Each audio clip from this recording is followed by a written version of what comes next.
The Bomberman series has had its ups and downs over the years, falling well away from the forefront of gaming as more modern generations have come along.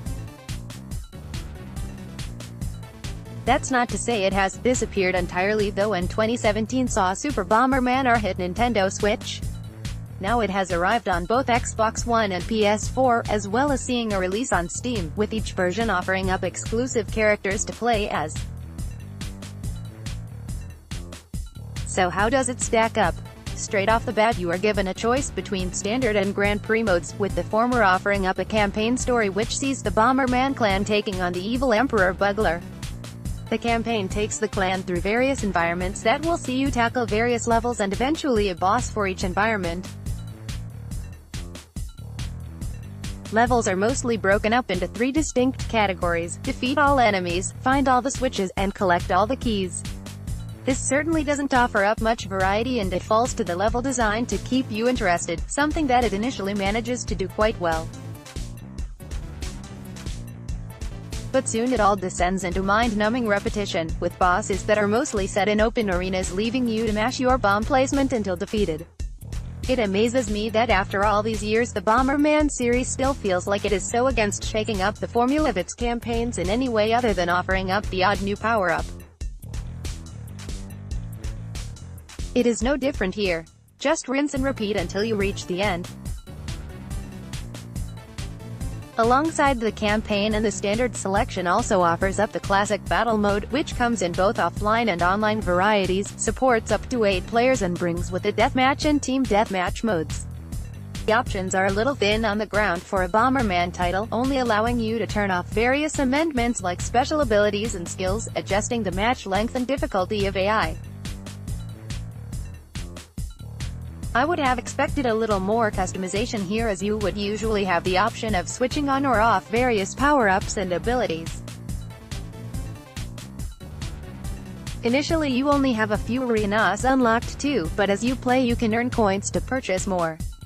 The arenas themselves offer up a decent amount of variety, with many coming complete with environmental hazards like pitfalls or bomb-attracting magnets.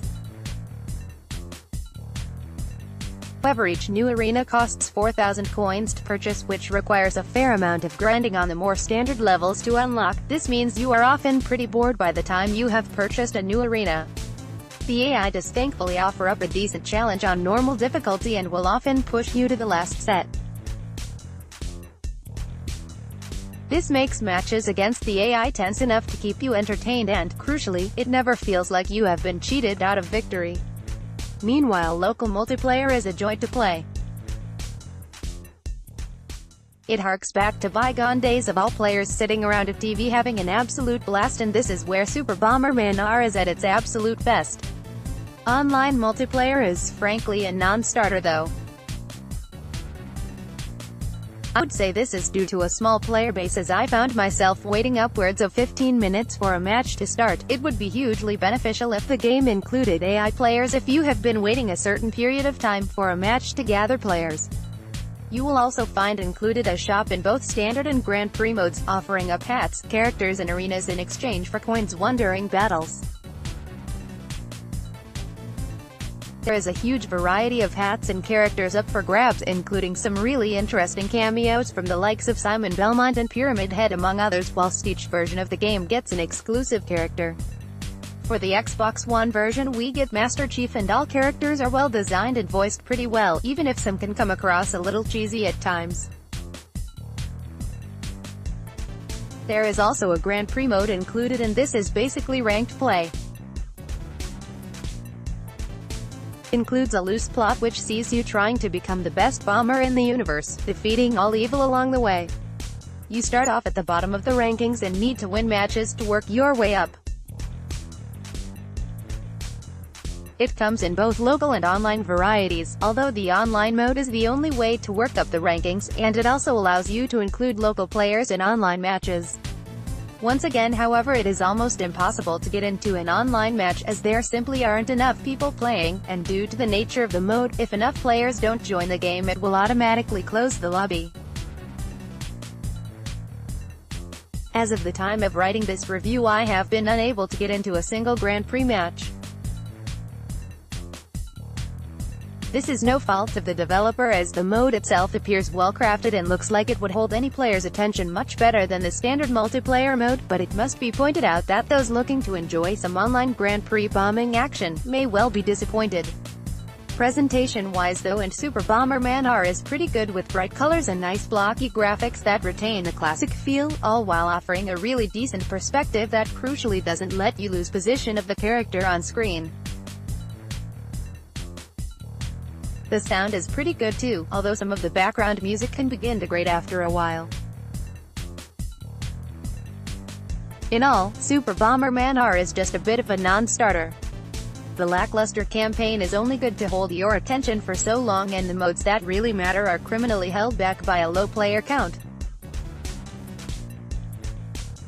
Honestly, I think if Konami want this game to actually be played and to stay relevant, then they need to seriously consider releasing the multiplayer portion as a free-to-play game with microtransactions for the cosmetic items, otherwise it just risks being put out to pasture really soon. And that is a shame, as online multiplayer Bomberman is something I think many would enjoy due to its simplicity and short enjoyable battles. Super Bomberman R has promise, but it needs to adopt a new model to pick up players.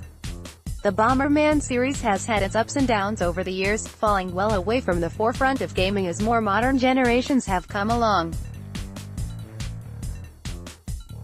That's not to say it has disappeared entirely though, and 2017 saw Super Bomberman R hit Nintendo Switch. Now it has arrived on both Xbox One and PS4, as well as seeing a release on Steam, with each version offering up exclusive characters to play as. So how does it stack up?